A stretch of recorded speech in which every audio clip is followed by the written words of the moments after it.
Bonjour à toutes et à tous. C'est encore un plaisir de pouvoir se retrouver ce matin dans la maison du Seigneur, dans sa présence, parce que nous pouvons le louer, l'adorer, et parce que sa parole nous dit que quand deux ou trois sont assemblés en son nom, il est présent au milieu d'eux. Eh bien, nous avons cette certitude qu'il est là, qu'il est présent, et qu'il nous entend. Et sa parole nous dit que quand un malheureux crie, il l'entend et il le délivre de toutes ses détresses. Alors que ce matin, on puisse prendre cette occasion tout simplement pour venir à la rencontre de notre Dieu, et pour pouvoir pas simplement lui présenter nos sujets, mais qu'on puisse crier à lui, qu'il puisse s'approcher de nous et nous dire ce qu'il a en réserve pour nous. Ce matin, on va parler de deux choses qui sont l'engagement et la responsabilité.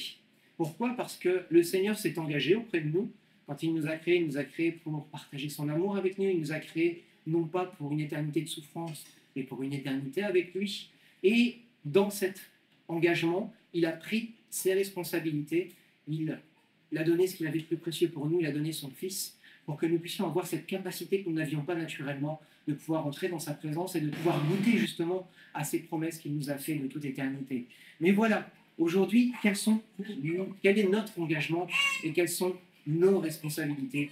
On va commencer par lire une histoire qu'on connaît, hein, c'est celle de l'eunuque et de Philippe. On va aller lire en acte 8, et ce sont les versets 26 à 39. Acte 8, versets 26 à 39.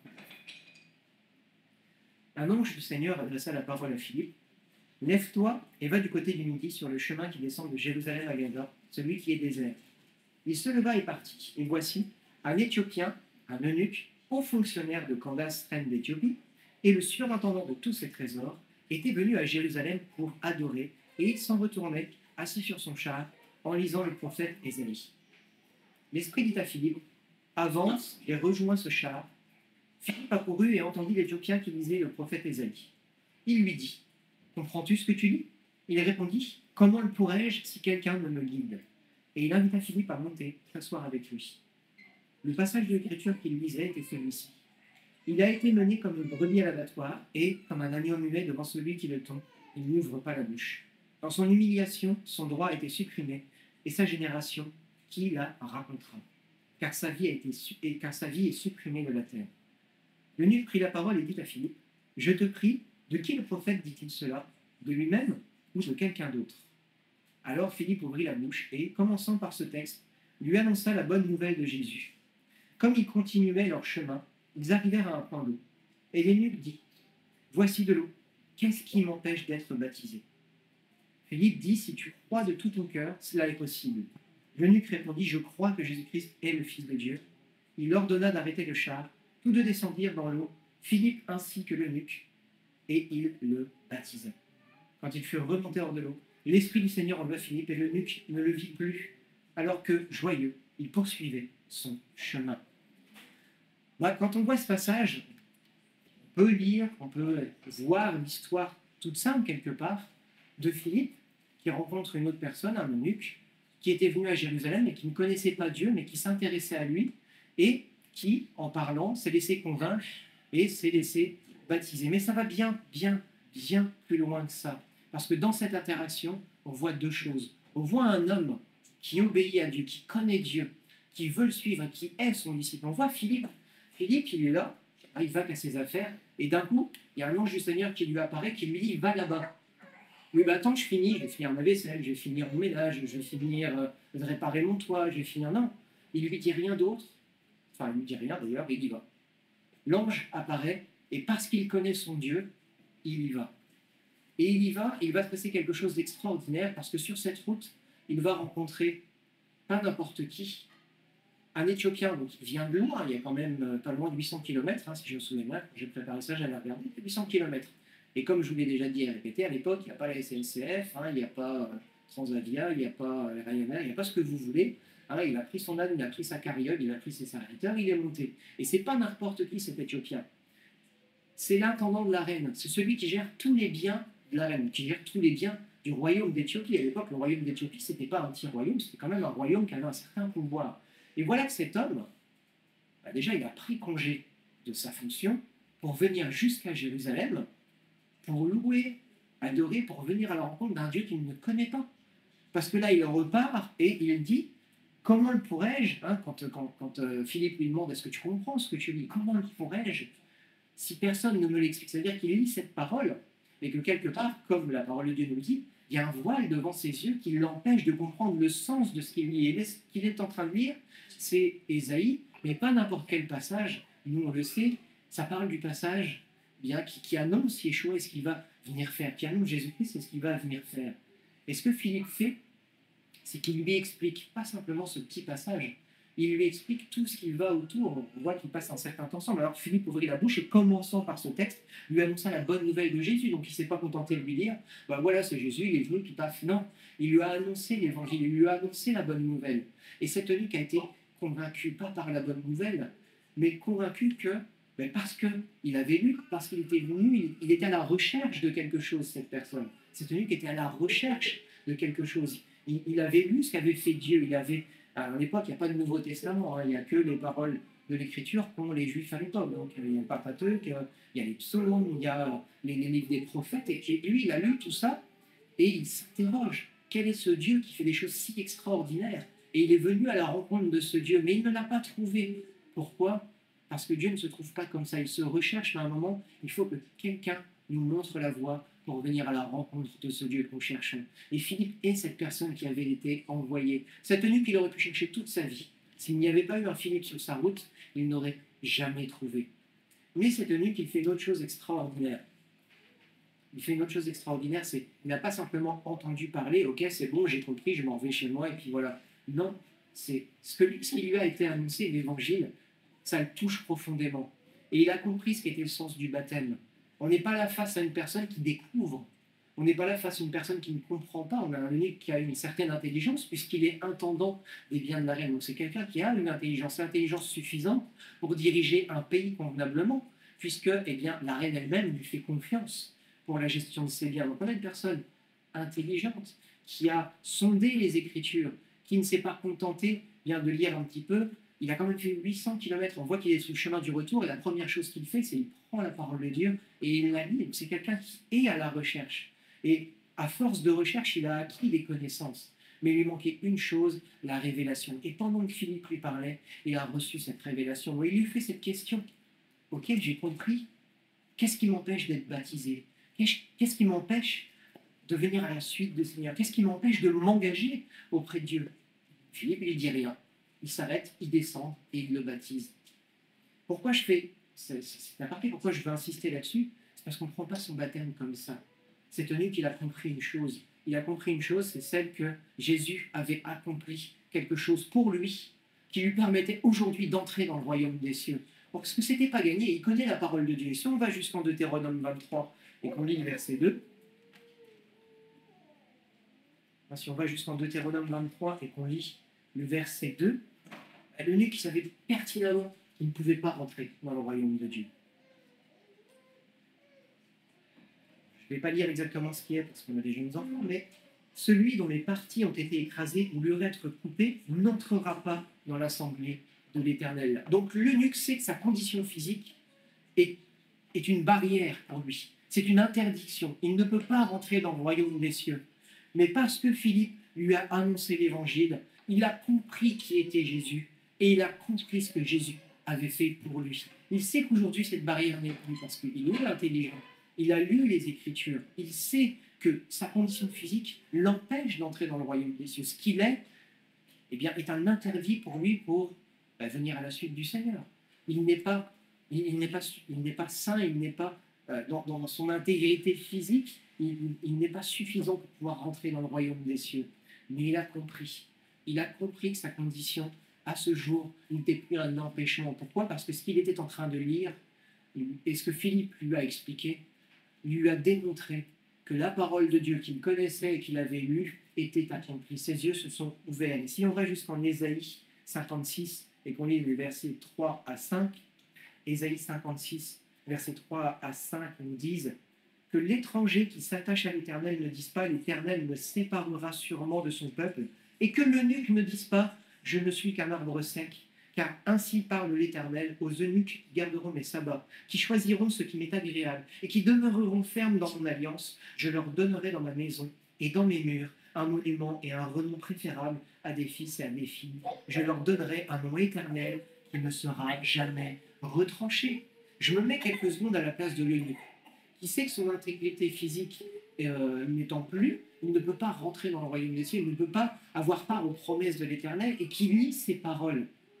Et il se dit, mais d'un côté, Seigneur, l'Éternel dit que je ne peux pas rentrer dans ses paris, que je ne peux pas, que je ne suis pas digne de lui, et de l'autre, il me dit que ma condition est préférable à un fils ou à une fille, parce que, eh bien, il me garde une place si je lui obéis. Et quelque part, il a été touché par ces paroles, puisqu'il a fait 800 kilomètres pour venir à la rencontre de ce Dieu qu'il élisait et qu'il avait soif de rencontrer. Et au travers de la révélation qu'il a reçue, parce que Philippe lui a annoncé l'évangile et que l'Esprit du Seigneur est descendu sur lui, eh bien, il sait qu'aujourd'hui, cela est véritable pour lui. C'est pour ça qu'il a demandé à être baptisé. C'est un homme qui était enseigné, c'est un homme qui était cultivé selon la parole de Dieu, et c'est un homme qui, au travers de la révélation qu'il a reçue, a vu cette parole qu'il avait reçue intellectuellement prendre vie en lui. Comment est-ce qu'on voit ça? Quand l'Esprit est descendu pour enlever Philippe et qu'il est descendu sur lui aussi, il repart joyeux. Il a compris qu'aujourd'hui, ce qu'il cherchait, il l'avait trouvé. Mais quelle responsabilité nous avons? Quelle responsabilité a l'homme face à Dieu? On va lire Matthieu 7, versets 7 à 11.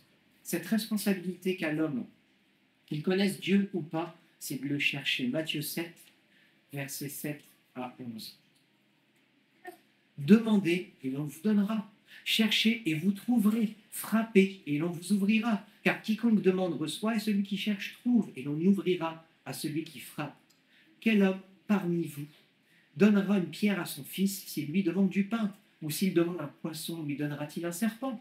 Si donc vous qui êtes mauvais, vous savez donner de bonnes choses à vos enfants, à combien plus forte raison votre Père qui est dans les cieux en donnera-t-il de bonnes à ceux qui les lui demandent? Et cette parole, elle n'est pas simplement réservée aux enfants d'Israël. Tout être, on va dire tout homme, toute femme est fils ou fille de Dieu. Qui est-ce qui nous tisse dans le ventre de nos mères? C'est pas Satan, c'est Dieu. Dieu nous connaît tous. Et ce qu'il désire pour nous, c'est pas qu'on passe une éternité loin de lui, mais qu'on passe l'éternité avec lui. Donc bien sûr qu'à tous ses enfants, eunuques ou non, païens ou non, il a préparé un moyen pour la rédemption qui est Yeshua. Il a préparé un moyen pour que nous puissions nous approcher de lui. Mais quelle est notre responsabilité? C'est de le chercher.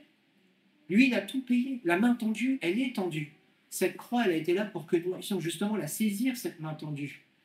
Mais si nous ne nous approchons pas de lui, si nous ne le cherchons pas, si nous ne frappons pas, si vous venez chez moi, que vous vous tenez devant la porte, à moins d'un coup de chance que je vois, parce que c'est une porte vitrée, vous pouvez rester debout pendant tout le jour, toute la nuit, jusqu'au lendemain. Peut-être que je vous retrouverai en sortant en état d'inanition parce que vous n'avez rien mangé depuis 3 jours, que vous êtes resté devant chez moi. Si vous ne frappez pas, si vous ne sonnez pas, je ne vous ouvrirai pas. Je ne saurais pas que vous êtes là, forcément. À un moment du Seigneur, des fois, on est un peu bête avec le Seigneur. Non, mais Seigneur, tu n'as pas fait ceci pour moi. Oh, s'il y avait un Dieu, il viendrait. Le Seigneur, il est venu. Il est venu sur la croix. Il a tout accompli. On a sa parole qui a traversé les générations, qui a été inchangée. Et ça a été prouvé au travers des manuscrits de la mer morte, au travers de tout un tas d'études. C'est le livre qui est le plus recopié. Et on peut vérifier la véracité de ses écrits parce que tellement il a été recopié, si c'était une parole, s'il y avait eu des modifications à un moment ou à un autre, on aurait vu qu'il y aurait eu des Bibles différentes. Alors oui, il y a des traductions différentes. Pourquoi? Parce que la parole, originale, la parole de Dieu a d'abord été écrite en hébreu, et forcément, ne lisant pas l'hébreu, il a bien fallu qu'on la traduise pour moi à un moment. Pour moi, je vous rassure, mais il a fallu un moment que cette parole soit traduite. Donc oui, il peut y avoir des différences de traduction, mais la parole de Dieu est restée inchangée dans son sens original. Et c'est pour ça qu'on doit plonger nos regards dans cette parole si on veut trouver Dieu. C'est là le commencement. Oui, bien sûr, Dieu peut se révéler d'une manière surnaturelle à des hommes ou à des femmes qui en ont besoin. Mais il y a la règle et il y a l'exception. Dieu se laisse découvrir par des hommes qui le cherchent, qui ont soif de lui, qui ont besoin de le rencontrer. Cet eunuque qui a fait 800 kilomètres, qui savait que son intégrité physique l'empêchait de venir à la rencontre de Dieu, mais qui l'a fait quand même, qui est monté à Jérusalem, et qui, quand il repartait, n'a pas perdu espoir quelque part, parce qu'il est monté à Jérusalem, et c'est peut-être rien vraiment passé pour lui. Il a vu des hommes et des femmes qui connaissaient Dieu d'une manière aussi intellectuelle, mais il a vu les hommes et les femmes qui étaient les enfants de la promesse, et il n'est pas reparti frustré, il n'est pas reparti en colère, il est reparti avec toujours ce même espoir de rencontrer Dieu. Et Philippe a été la réponse à cet espoir. Et parce que Philippe a été obéissant, il a pu répondre à l'obéissance de cet homme qui se savait incapable de rentrer par lui-même dans le plan de Dieu, mais qui avait reçu cette promesse qu'on a lue en Ésaïe 56, qui avait reçu cette promesse que même lui pouvait accéder au royaume de Dieu, et qui sur cette promesse, et d'autres certainement, s'est dit, mais je vais quand même chercher ce Dieu que cette parole me raconte. Et il a trouvé ce Dieu que cette parole racontait. Amen, c'est pas merveilleux. Moi, ça m'émerveille cette histoire. Parce qu'un homme à qui la parole disait, tu ne pourras pas rentrer dans le royaume de Dieu, mais qui aussi disait qu'il y avait une place préférable, eh bien cette place préférable, il l'a trouvée par son acharnement.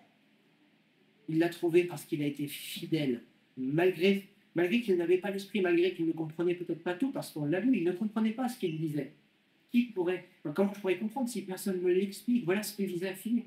Mais aujourd'hui, ses yeux se sont ouverts et il a trouvé sa place dans le royaume des cieux. Je ne sais pas ce qu'il est advenu, on ne sait pas ce qu'il est advenu, cet homme, quelque part. Lui qui avait fait 800 km pour venir jusqu'à Jérusalem, qui avait déjà entendu parler de Dieu, parce qu'en Éthiopie, il y avait déjà des colonies juives à l'époque. Il est reparti dans son pays, il a repris sa place, il a continué sa vie. La parole de Dieu ne nous dit pas ce qu'il est advenu de cet homme, mais il est reparti avec quelque chose de nouveau dans le cœur. Il est reparti avec l'esprit, il est reparti avec la certitude d'avoir trouvé sa place dans le royaume des cieux. Amen. Romains 6, versets 1 à 11, nous donne un principe extrêmement important, parce qu'une fois qu'on a saisi cette main, il y a quelque chose d'extraordinaire qui se passe. Romains 6, versets 1 à 11.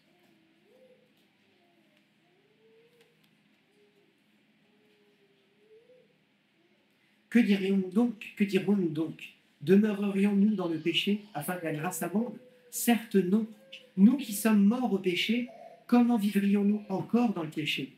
Ignorez-vous que nous tous avons été baptisés en Christ Jésus? C'est en sa mort que nous avons été baptisés. Nous avons donc été ensevelis avec lui dans la mort par le baptême, afin que, comme Christ est ressuscité d'entre les morts par la gloire du Père, de même nous aussi nous marchions en nouveauté de vie. En effet, si nous sommes devenus une même plante avec lui par la conformité à sa mort, nous le serons aussi par la conformité à sa résurrection. Nous savons que notre vieille nature a été crucifiée avec lui, afin que ce corps de péché soit réduit à l'impuissance et que nous ne soyons plus esclaves du péché. Car celui qui est mort est quitte du péché. Or, si nous sommes morts avec Christ, nous croyons que nous vivrons aussi avec lui, sachant que Christ, ressuscité d'entre les morts, ne meurt plus. La mort ne domine plus sur lui, car il est mort, et c'est pour le péché qu'il est mort une fois pour toutes, et maintenant qu'il vit, il vit pour Dieu. Ainsi vous-même, considérez-vous comme mort au péché et comme vivant pour Dieu en Christ Jésus. Le baptême, c'est pas seulement plouf plouf, t'es ressorti, sinon on l'a déjà entendu ici, tu es un pécheur sec quand tu rentres et tu es un pécheur mouillé. C'est pas le but de Dieu. Quand on est baptisé, c'est qu'on a compris quelque chose, comme cet eunuque avait compris quelque chose. Avant, on était mort. Et par l'acte de Christ, aujourd'hui, nous sommes vivants. Et par ce baptême, nous marquons notre engagement à le suivre, à l'honorer. Pourquoi? Parce qu'avant, nous avions un corps qui était fait pour le péché. Et par notre baptême, nous marquons devant lui, devant les hommes qui nous entourent, mais aussi devant les puissances des ténèbres, que ce corps qui servait avant l'ennemi servira aujourd'hui Christ. Que ce corps qui était voué au péché est aujourd'hui voué à la vie et au chemin de la justice. Amen. Ce baptême que nous avons pris, c'est pas simplement plouf plouf, aujourd'hui je suis sauvé. C'est pas, et je ne me moque pas, le petit lumignon qu'on viendra déposer sur votre cercueil le jour où on quittera cette terre. C'est pas ça le baptême. Le baptême, c'est une vie engagée avec Christ. Et le cercueil, j'ai envie de dire, c'est la meilleure des étapes de notre vie quand on a compris ce qu'on avait fait. Parce que si nous sommes morts et ressuscités pour la gloire de Dieu, nous savons que notre vie éternelle, elle commence dès maintenant. Dès aujourd'hui, nous avons accepté de vivre pour Christ. Et dès aujourd'hui, nous avons accepté de rentrer dans son royaume éternel. Et quand on lit ça, je comprends pourquoi l'eunuque. Je comprends moi-même parce que je suis passé par là comme nombre d'entre vous. Je comprends pourquoi l'eunuque était joyeux.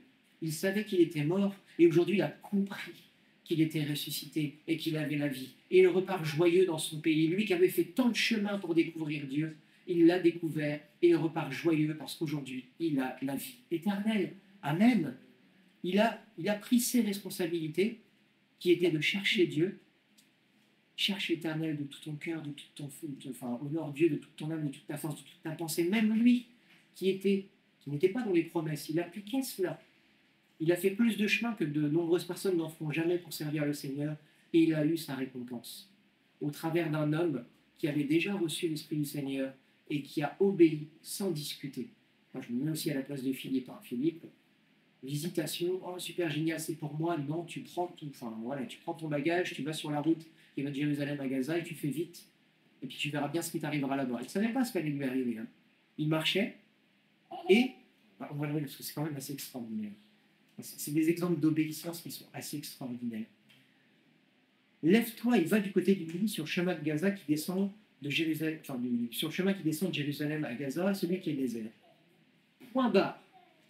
Il se lève et il part. Ok, bon, je me mets à sa place. Est-ce que c'est Dieu qui m'a parlé? Pourquoi tu m'envoies là-bas? C'est bien le bon chemin? Lui, il ne se pose pas de questions. Il a entendu, chemin qui va de Jérusalem à Gaza, il y va. L'Esprit dit à Philippe, avance et rejoins ce char. C'est toujours pas ce qu'il va y faire. Et Philippe, il accourt et il entend l'Éthiopien qui lisait le prophète Ésaïe. Et là, il comprend.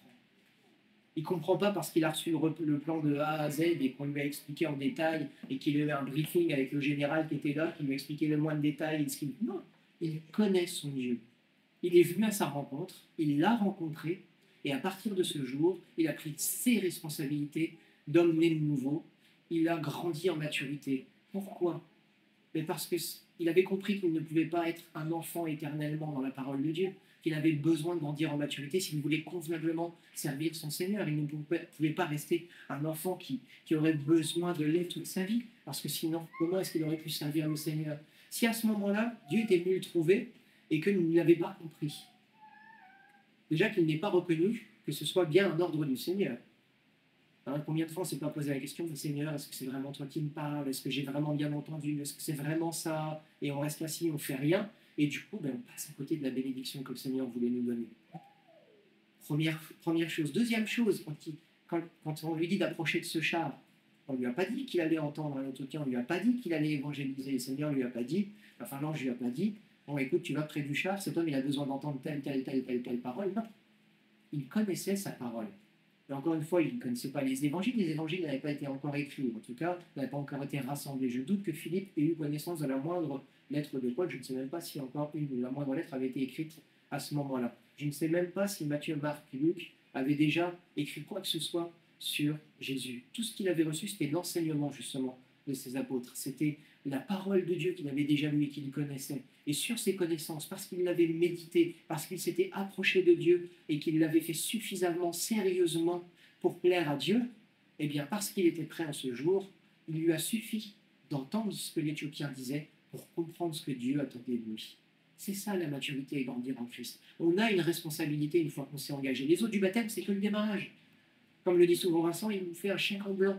Enfin, on fait un chèque en blanc, pardon. On fait un chèque en blanc au Seigneur, on lui donne, tiens, fais ce que tu veux. C'est ça le baptême quelque part, ok.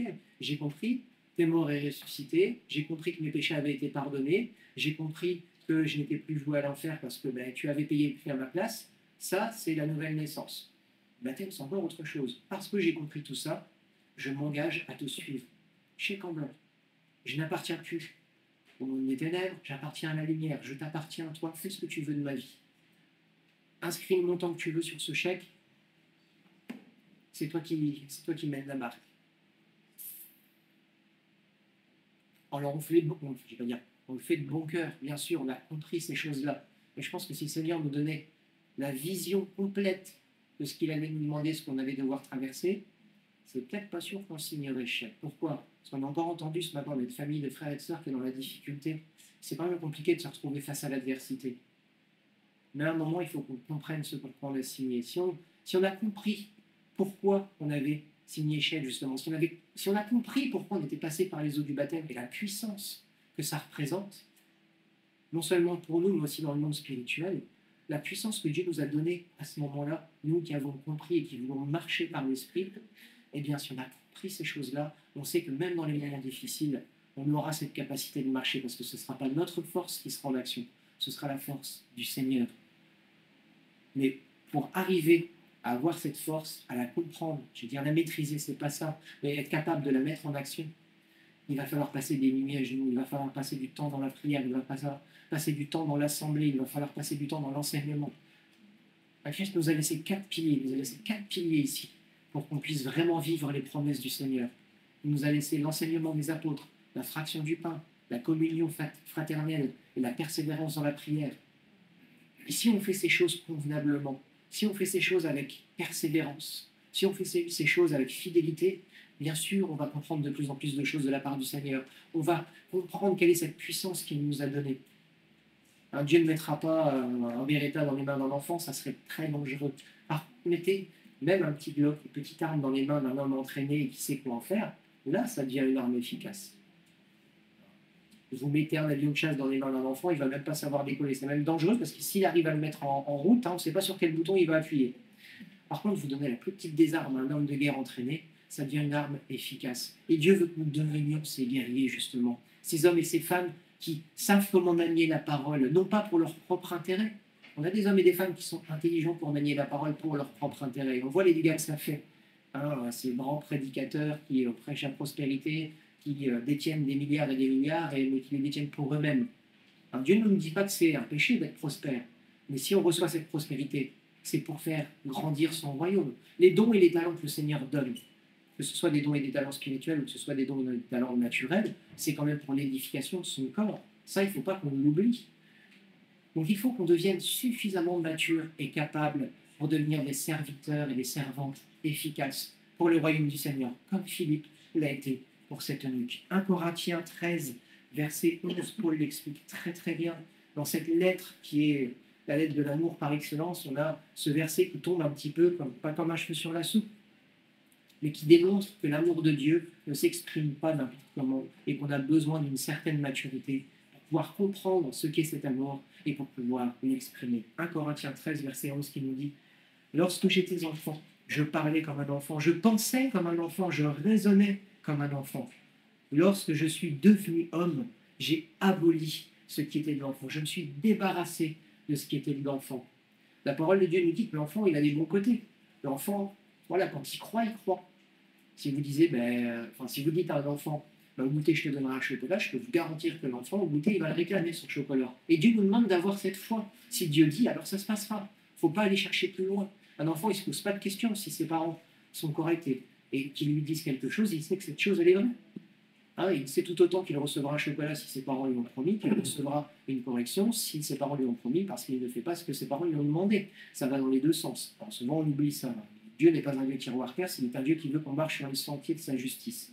Mais s'il nous promet des choses, il faut que nous mettions notre foi en action comme un petit enfant. Mais on ne peut pas avoir les sales côtés des enfants. On ne peut pas réclamer juste pour nous-mêmes. Parce que si on se gaffe de chocolat, au bout d'un moment, on va être malade. Le problème de foi, je ne sais pas si vous, que ce soit après Noël, quand on a bien mangé, et puis qu'on s'enfourne encore des chocolats, qu'une soir arrive et on n'est pas bien, on se tourne dans tous les sens, on a mal au ventre. C'est pas ça que le Seigneur veut. Il ne veut pas qu'on soit malade spirituellement. Il ne veut pas qu'on soit débordant de connaissances et qu'on en soit tellement débordant parce qu'on ne l'a pas mise en pratique qu'on en vienne malade. Non, il veut justement que nous pratiquions sa parole pour rester des hommes et des femmes en bonne santé. Parce qu'en pratiquant sa parole, on devient des hommes et des femmes qui nous affermissons dans cette parole, qui comprennent, parce qu'en la mettant en pratique, forcément qu'elle va produire son effet. Puisque Dieu n'est pas un Dieu menteur, forcément que si on applique la parole de Dieu, elle va produire son effet. Qu'est-ce que dit cette même parole? La parole de Dieu ne retourne pas à lui sans avoir produit son effet, celui qu'il avait décidé. Parce que nous, on avait décidé. On peut proclamer les paroles de Dieu, si ce n'est pas ce que Dieu a décidé, non, ce ne sera pas ce que Dieu a décidé. À un moment, il faut qu'on ait justement cette intelligence de comprendre la volonté du Seigneur. Comme Philippe a compris, juste en entendant un homme lire un texte, il a compris pourquoi il avait été amené là où Dieu l'avait amené. Nous, on doit acquérir cette même maturité. Pourquoi? Parce qu'à un moment, Dieu va nous appeler. Et si on n'est pas prêt, ça va être terrible pour nous. Terrible pour nous, pourquoi? Parce qu'on aura peut-être empêché une personne d'entendre la parole de Dieu à cause de notre manque de maturité. Et terrible pour nous parce qu'on aura loupé la bénédiction que le Seigneur avait mise devant nous aussi. Parce qu'il y a un deuxième aspect aussi, Philippe, par son obéissance. Qu'est-ce qui s'est passé pour nous? Il a vécu quand même un truc de fou. Quand ils furent remontés hors de l'eau, l'Esprit du Seigneur enleva Philippe. Boum! Moi, quand j'étais petit, je regardais une série, un dessin animé, je ne vais pas dire le nom, mais bon, voilà, ils se transportaient un peu partout, ils faisaient ça, pouf, ils étaient de l'autre côté, à l'autre bout de l'univers. Je me faisais rêver quand j'étais gamin, si on pouvait se transporter comme ça. Et Philippe, il l'a vécu. C'est extraordinaire quand même. Hein, quant à Philippe, il se trouva dans Azote. Et lui, pas perturbé par ce qui lui est arrivé, il a commencé à évangéliser. Voilà à quel point il connaissait son Dieu, à quel point il avait foi en ce qu'il était capable de faire. On doit arriver à être ces hommes et ces femmes-là qui connaissons tellement notre Dieu qu'on ne s'étonnera même plus des miracles qu'il est capable d'accomplir. Demain, on va voir rentrer quelqu'un ici, puis il va témoigner. Il va parler comme ça, puis ah oui, c'est vrai, tiens, hier j'ai prié pour une personne, elle a ressuscité. Ce sera tellement banal pour elle que bah oui, oui j'ai prié, elle a ressuscité. Mais quoi, la parole de Dieu nous dit qu'on était capable de faire ces choses, donc pourquoi est-ce que j'en serais étonné? Je ne dis pas qu'il faut banaliser tout ce que Dieu fait, hein, j'exagère un petit peu, mais quelque part, il faut arriver à cette connaissance tellement intime de Dieu qu'on sera toujours émerveillé de ce qu'il fait, mais on n'en sera plus étonné. Pourquoi? Parce qu'on aura lu cette parole, parce qu'on l'aura mis en pratique, et parce qu'on l'aura mis en pratique, on aura vu les miracles et les prodiges que Dieu nous promet qui s'accompliront. Amen. Il faut qu'on arrive à devenir ces hommes et ces femmes qui avons compris la responsabilité qui est là posée sur nos épaules. Alors, le fardeau du Seigneur, il est doux et léger, mais ça reste quand même un fardeau. Quand il nous dit de porter notre croix, on sait que ça ne va pas être le village vacances français, hein, ça ne va pas être VVF, ça ne va pas être la joie tous les jours, mais ça va être un chemin qui va nous amener vers la bénédiction qu'il nous a préparée. Je vous rappelle que la bénédiction avec un grand L, c'est quand même la vie éternelle avec lui. Il ne faut pas qu'on perde ça de vue. Sinon, on va rester né dans nos problèmes, dans la boue, dans la fange. Et ce n'est pas ce que Dieu veut.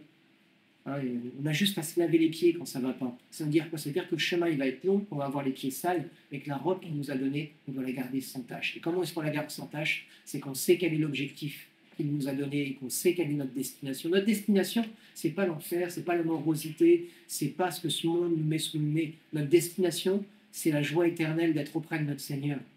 J'aime pas trop ce mot paradis parce qu'il veut tout dire et rien dire. Mais quand on lit Apocalypse, c'est quand même un lieu où on n'aura plus besoin de rien. Alors je ne sais pas si on ne mangera plus, en tout cas on n'aura plus besoin de manger. Je ne sais pas si on n'aura plus froid ou chaud, ou on n'aura plus besoin d'air conditionné parce que ce sera Dieu qui sera là, qui fera toutes les conditions favorables. Comme quelque part quand on lit un petit peu de ce qui se passait dans le jardin d'Éden. Dans les Ève, ils étaient nus, ils n'avaient pas froid, ils n'avaient pas chaud non plus, ils étaient bien. Dieu avait fait un lieu parfait pour accueillir l'être humain. Et c'est ce lieu que Dieu nous prépare là aujourd'hui. C'est ce lieu que Jésus est parti nous préparer. Nous, on travaille sur terre pendant que Jésus, lui, est parti au ciel nous préparer notre demeure, justement. Donc qu'on puisse garder les yeux fixés sur l'objectif que Dieu nous a donné, qui est l'éternité avec lui. Mais dans l'attente, on en a parlé un petit peu mercredi, il y a tout un tas d'œuvres bonnes que Dieu veut que nous pratiquions. Mais encore une fois, ce ne sont pas des œuvres inutiles. On n'est pas là juste, voilà, remplis ça, fais ça, parce qu'il faut bien t'occuper. Non, Dieu nous a préparé tout un tas d'œuvres utiles pour le royaume, comme pour Philippe. Il ne l'a pas envoyé en balade parce qu'il savait que ce serait bon pour sa santé. Non, il l'a envoyé en balade entre lui-même, il l'a envoyé sur ce chemin parce qu'il avait une œuvre à accomplir. Et cette œuvre, c'est celle de Matthieu 28, versets 18 à 20. C'est une des œuvres essentielles que Dieu nous a données. On a des responsabilités. Celle de lire notre parole pour découvrir Dieu, celle de mettre de côté tout ce qui fait le mauvais trait, les mauvais traits, le mauvais caractère de l'enfant, tout ça, on doit l'abolir. Donc c'est quand même une action volontaire. On doit se débarrasser de tout ça. Mais il y a encore une autre œuvre essentielle que Dieu nous demande d'accomplir, et c'est celle-ci, Matthieu 28, versets 18 à 20. Jésus s'approcha et leur parla ainsi. Tout pouvoir m'a été donné dans le ciel et sur la terre. Allez, faites de toutes les nations des disciples. Baptisez-les au nom du Père, du Fils et du Saint-Esprit, et enseignez-leur à garder tout ce que je vous ai prescrit. Et voici, je suis avec vous tous les jours, jusqu'à la fin du monde. Qu'est-ce qu'a fait Philippe? Il a obéi à la parole de Dieu qu'il connaissait. Enfin, il ne connaissait pas cette parole, mais cette parole lui avait certainement été transmise dans les enseignements des disciples. Il a certainement entendu, que ce soit Matthieu, Marc, Jean, Pierre, qui vous voulez, ça il l'a certainement entendu, sinon il ne l'aurait pas fait. Il a entendu cet Éthiopien qui lisait Ésaïe et qui parlait justement de Yeshua, de cet agneau qu'on menait à l'abattoir et qui resterait muet pendant qu'on le mènerait à l'abattoir. Eh bien, il a entendu cet Éthiopien qui parlait, il a annoncé la bonne nouvelle et il l'a baptisé. Et Dieu l'a appelé à autre chose, certes. L'Éthiopien, Dieu le connaissait, il l'a renvoyé dans son pays. Il y avait des colonies juives là-bas qui avaient certainement aussi entendu parler du Seigneur.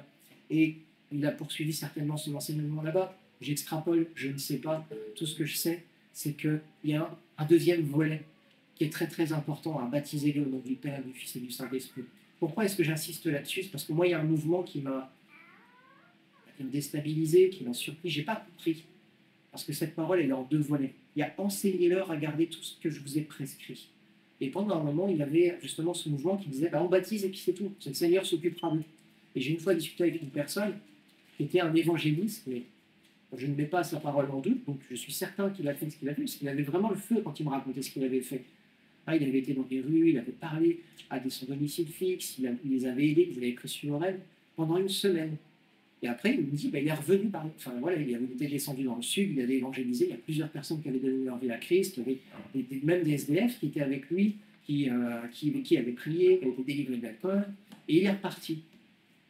Je dis, mais ces gens-là, ils sont où aujourd'hui? Je ne sais pas, c'est le Seigneur qui s'en charge. Et moi, quelque part, j'ai été choqué. Parce qu'il a fait un travail extraordinaire, mais au moment où ces hommes et ces femmes avaient besoin d'entendre la parole de Dieu, avaient besoin d'être soutenus, que ce soit dans la prière ou même en vrai, quelque part, quand tu es dans la rue, que ton refuge, c'est l'alcool. Ok, Seigneur t'en a délivré. Mais quand tu vas rencontrer les premières difficultés, c'est pas personne pour t'aider à venir. Tu restes un bébé spirituel, c'est la personne pour t'aider à aller plus loin, c'est la personne pour prier avec toi, c'est la personne pour combattre avec toi. Qu'est-ce que tu vas faire? Tu vas retourner vers tes anciens moyens de défense. Et moi, quelque part, j'ai été choqué de ça. Pas de ce qu'il avait fait, parce que ce qu'il avait fait dans l'évangélisation, ça reste extraordinaire. Moi, je suis un bien fier évangéliste quand je vois de nombreuses personnes de notre assemblée qui parlent avec facilité. Moi, je suis là devant vous, je parle avec facilité, mais quand il s'agit d'annoncer l'évangile, voilà, je sais que c'est un effort à produire pour moi, mais je le fais avec cœur parce que je sais que c'est ce que la parole de Dieu me demande. Mais pour la suite, il faut qu'on soit intelligent. Ce que Dieu a établi, l'Église n'est pas mauvais. Il y a des hommes et des femmes qui se servent de l'Église pour leur propre profit. J'ai déjà vu des atrocités. Enfin, je me souviens de ce reportage qui montrait à la télé ce pasteur, alors je ne sais plus dans quel pays c'était, je ne vais rien dire parce que je ne veux pas mettre de préjugés, mais qui allait dire à ses brebis que pour se nettoyer, il fallait aller manger de l'herbe. Tu voyais toutes les personnes qui sortaient de l'église en courant, qui allaient dans le carré d'herbe qui était devant l'église et qui broutaient. Je vous épargne les choses qui tournent autour de la ceinture, comme la délivrance et tout ça. Enfin, on voit des hommes et des femmes qui se servent de l'évangile, mais pour des mauvaises raisons, de la mauvaise manière. Je ne vous dis pas de me croire sur parole. Qu'est-ce que faisaient les disciples de Vélé? Ils n'avaient pas confiance en Paul. Si, certainement. Par contre, ils allaient vérifier si ce que Paul disait venait de la parole de Dieu. Il ne faut pas faire confiance en un homme. Tout ce qu'on fait, tout ce qu'on reçoit, tout ce qu'on entend, tout ce qu'on en pratique, on doit le faire pour Dieu. Il faut d'abord s'assurer que ce qu'on reçoit vienne de Dieu. Et comment est-ce qu'on le vérifie? Dans la parole de Dieu. D'où l'importance de plonger ses regards dans la parole de Dieu. On revient à l'évangélisation. C'est un commandement du Seigneur d'aller chercher ceux qui sont perdus. Pourquoi? Jésus a donné sa vie pour ceux qui étaient perdus. J'étais une brebis perdue. On était tous des brebis perdues. On a beau avoir entendu, peut-être que certains ont eu la chance d'entendre la parole de Dieu dès leur plus jeune âge, mais à un moment, il y a cet acte d'engagement à la suite du Seigneur. Quand on a un enfant, on ne peut pas prendre cet acte. Là aussi, quand on baptise les enfants, est-ce qu'on réfléchit à ce qu'on a vraiment fait? Ce bébé, est-ce qu'il a choisi ou pas? Ce bébé qu'on baptise, est-ce qu'il va rester dans les voies du Seigneur? À un moment, Jésus veut des hommes et des femmes qui sont capables de comprendre ce qu'il a fait sur la croix et de saisir ce qu'on a entendu. Bien sûr, on veut le meilleur pour nos enfants. Bien sûr, moi le premier, j'enseigne mes enfants dans le Seigneur. Pourquoi? Parce que mon espérance, c'est qu'un jour, eux aussi, ils se mettent en marche à la suite de Dieu, parce que c'est là le meilleur pour eux. Et ce n'est pas moi qui prendrai cette décision à leur place. On a chacun cette responsabilité de dire, ok, j'ai compris, aujourd'hui je m'engage, je prends mes responsabilités et je te suis jusqu'au bout. Paul dit que c'est un marathon, hein. C'est pas un sprint la vie avec le Seigneur. C'est une course qui va être longue, qui va être longue. Je vois des personnes qui sont même plus âgées que moi, je ne sais pas depuis combien de temps vous connaissez le Seigneur, mais on sait que quand on a pris un engagement, il va falloir le tenir jusqu'au bout. Et jusqu'au bout, ça peut être toute une vie. Tu peux te convertir à 15, 16, 17 ans, peut-être même un peu plus jeune. Eh bien, tu sais que si Dieu t'accorde une longue vie, tu vas devoir tenir ferme jusqu'au bout, peut-être jusqu'à 70, 75, 80, 85, 100, 110 si le Seigneur te donne de vivre. Alors nous, ça peut nous paraître long, face à l'éternité, c'est pas grand-chose, mais il va falloir quand même tenir tout ce temps-là. Il va falloir être affermi dans sa décision. Et il ne va pas falloir laisser l'ennemi, eh bien, nous retirer ce qu'on a reçu. Ça va être un combat de toute une vie. Et dans ce combat, il y a l'obéissance. Et l'obéissance, elle passe par la méditation de la parole, elle passe par le rejet de ce qui fait de l'enfant pour que nous devions des hommes et des femmes matures, elle passe aussi par l'obéissance pour évangéliser, pour baptiser et pour bien, nourrir convenablement les hommes et les femmes qui viennent de se baptiser, qui n'ont pas encore tout compris et qui ont besoin justement d'être enseignés. Nous qui sommes plus matures, plus forts, on doit amener les hommes et les femmes qui viennent de se convertir ou qui sont plus faibles dans la foi à aller plus loin dans leur foi justement pour qu'à leur tour, ils deviennent ces hommes et ces femmes forts, fortifiés, qui pourront ensuite entraîner des hommes et des femmes à aller plus loin dans leur foi également. Comment est-ce que la parole de Dieu s'est propagée jusqu'à nous? Parce qu'il y a des hommes et des femmes qui ont tenu ferme. Ça fera bientôt 2000 ans que Jésus a donné sa vie sur cette croix. Et depuis 2000 ans, cette parole, elle continue de se transmettre. C'est quelque chose d'assez extraordinaire. C'est quand même quelque chose d'assez extraordinaire de voir que de génération en génération, malgré les combats, malgré la persécution, malgré la difficulté, des hommes et des femmes ont tenu leurs engagements jusqu'au bout, ont été suffisamment responsables pour que jusqu'à aujourd'hui, cette parole nous soit transmise. Amen. Et aujourd'hui encore, Dieu cherche des hommes et des femmes qui s'engagent et qui portent ce poids de responsabilité d'amener cette parole à ceux qui en ont besoin. Amen. Josué 1, verset 8, de l'importance de méditer cette parole. Josué 1, verset 8, on le connaît tous, ce livre de la loi ne s'éloignera pas de ta bouche, tu méditeras jour et nuit pour observer et mettre en pratique tout ce qui y est écrit, car c'est alors que tu mèneras à bien tes entreprises, c'est alors que tu réussiras. On ne peut pas passer à côté de ça. Et là aussi, les ipras spirituels qui connaissent juste 3-4 versets, qui les balancent à tout va, je ne les juge pas, parce que je n'ai pas le droit de les juger, mais quelque part, parce que c'est pas un manque de maturité de ne pas avoir médité cette parole suffisamment et d'être cantonné juste à quelques versets et de les répéter en boucle comme des mantras. Encore une fois, c'est pas parce qu'on proclame la parole de Dieu qu'elle s'accomplit, c'est parce qu'on proclame la parole de Dieu et que c'est la volonté du Seigneur qu'elle s'accomplit. La parole de Dieu ne retournera pas à lui sans avoir fait son effet, celui qui l'a décidé, pas celui qui l'a décidé. Quand on dit tout concourt, au bien de ceux qui aiment Dieu. Alléluia. Il y a une deuxième partie à ce verset. À ceux qui agissent selon son projet, selon son dessein. Il faut qu'on ait cette maturité de plonger les regards dans la parole, de méditer cette parole et de dire, ok, quels sont les projets du Seigneur pour ma vie? Si les projets du Seigneur sortent de cette parole, ils ne sont pas du Seigneur. Si nos projets sortent de cette parole, ils ne sont pas les projets du Seigneur. Si les projets ne collent qu'à une partie de la parole de Dieu, c'est quelque part, on n'a pas tout à fait compris ce que voulait le Seigneur pour notre vie. Et ça, on ne peut pas le comprendre du jour au lendemain. Ça va être un chemin tous les jours, de méditer cette parole, de chercher à la comprendre, comme cet eunuque. Pour faire 800 km, il devait avoir médité la parole, il devait quand même chercher quelque chose de précis, il devait quand même avoir cette soif de comprendre ce qu'il lisait. Mais il n'a pas lu la veille, il n'a pas qui lit quelque chose et qui du jour au lendemain, bon allez, je vais m'engager à fond là-dedans. Ou alors il manque quelque part d'intelligence. S'engager dans un projet aussi fou que de quitter son poste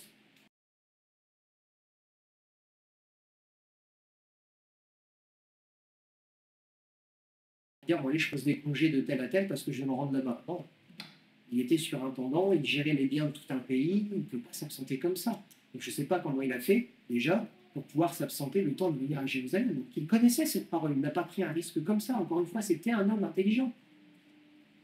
Nous aussi, on doit avoir cette intelligence de lire cette parole, de la méditer, de se laisser éclairer par l'Esprit pour véritablement la comprendre et pratiquer ce que Dieu veut que nous pratiquions. Jean 16, versets 5 à 11. Parce que notre engagement, il comprend beaucoup de domaines. Un disciple, quand il s'engage à être disponible. Il s'engage à croître. Alors, on pourrait citer la parabole du cep et des sarments. Quand on grandit bien, qu'est-ce que fait le Seigneur? Il est content, il nous laisse tranquille. Non. Il nous émonde, il coupe. Pourquoi? Parce que quand on coupe un plant, ça le stimule et il porte plus de fruits. Le Seigneur, il fait pareil avec nous. Il vient nous piquer un petit peu. Pas lui qui va nous piquer, mais en tout cas l'épreuve qu'il permet est là pour continuer à nous garder attentifs et en action pour porter encore plus de fruits. On pourrait dire aussi que c'est une sanctification permanente, ce fait de devoir se mettre à part, lire la parole, la comprendre, la mettre en pratique, c'est aussi, on peut rajouter de nombreux domaines, comme faire fructifier ce qui nous a été confié. Là aussi, on pourrait citer la parabole des talents. Le Seigneur ne veut surtout pas qu'on soit oisif et qu'on lui rende ce qu'il nous a donné tel quel. Non, au contraire, c'est un maître exigeant qui veut que nous mettions en pratique les talents et les dons qu'il nous a donnés pour justement les voir grandir. Donc, mais il ne faudrait pas qu'on devienne des disciples avec juste une to-do list qui serait tellement grande qu'on n'aurait même plus envie de la faire. Ah non, quand je me lève le matin, parfois, et que je vois la liste de ce que j'ai à faire sur la journée, que ce soit travailler à la maison, maintenant je vais me recoucher. Le Seigneur ne veut pas qu'on ait une to-do list à faire tellement décourageante qu'on ne va pas savoir la faire. Non, il ne nous donne pas juste être des activistes. Jean 16, je vais le prendre, ce sera peut-être. Jean 16, versets 5 à 11. Maintenant, je m'en vais vers celui qui m'a envoyé, et nul ne vous demande où vas-tu. Et parce que je vous ai parlé ainsi, la tristesse a rempli votre cœur. Cependant, je vous dis la vérité, il est avantageux pour vous que je parte, car si je ne pars pas, le consolateur ne viendra pas vers vous. Mais si je m'en vais, je l'enverrai.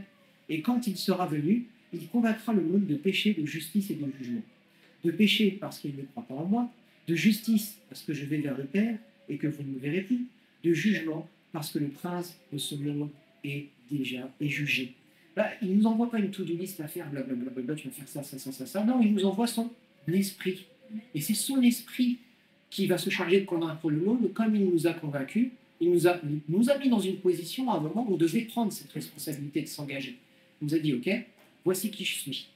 Nouvelle naissance, ok, j'ai compris qui tu étais. Ben, à un moment, il ne dit pas que c'est l'esprit qui fait tout à notre place. Cet esprit, qu'est-ce qu'il va faire? Il va nous rappeler les enseignements de Christ. Il va, au quotidien, nous donner justement la liste des choses qu'on doit faire, entre guillemets. Hein, quelque part, c'est l'ange, c'est l'esprit qui est venu saisir Philippe pour lui dire ce qu'il avait à faire. Hein.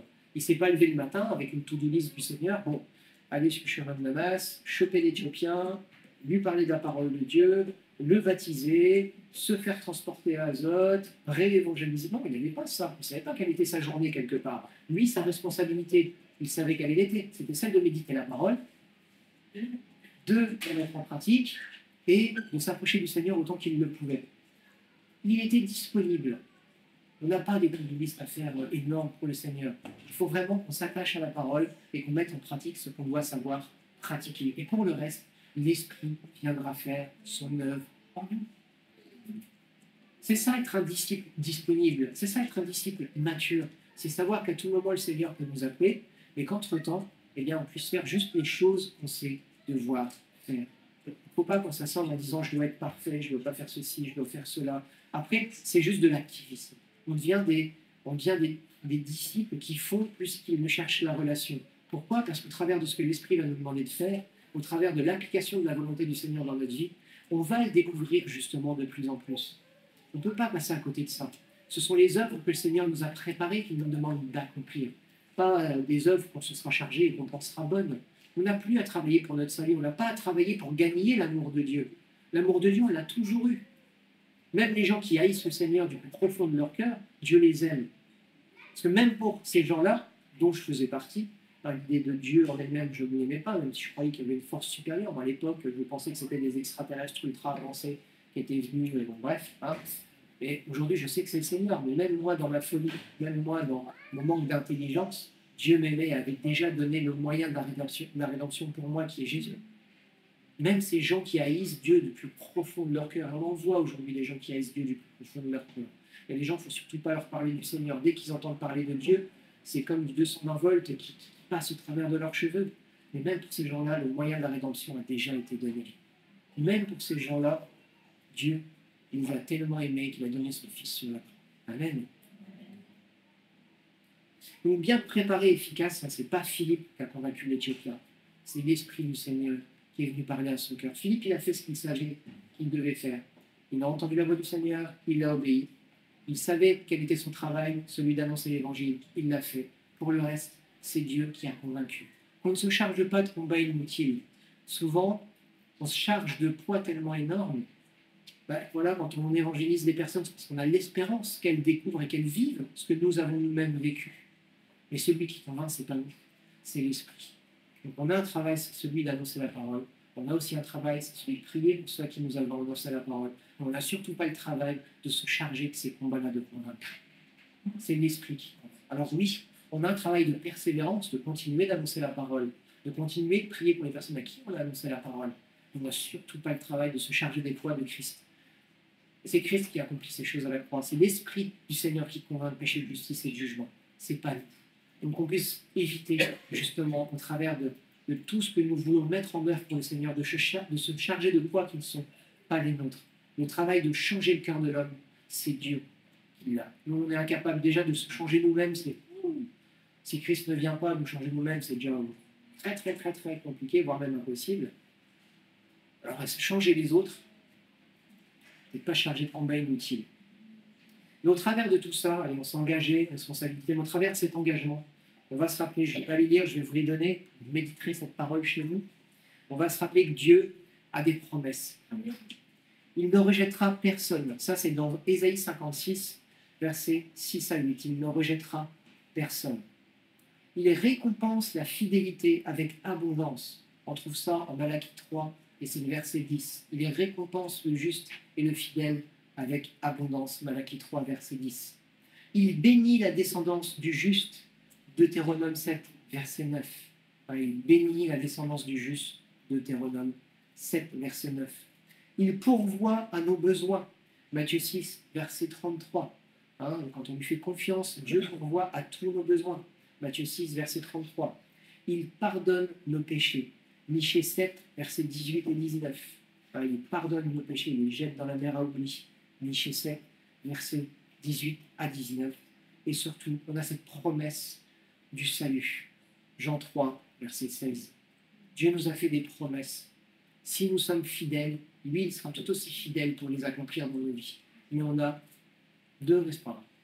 On a une responsabilité, c'est celle de respecter l'engagement que nous avons pris dès le jour où nous avons compris qu'il était ce qu'il avait fait pour nous. Dès le jour où nous nous sommes engagés, notre responsabilité, c'est de garder cet engagement jusqu'au bout. Et encore une fois, la vie du disciple, elle peut être courte.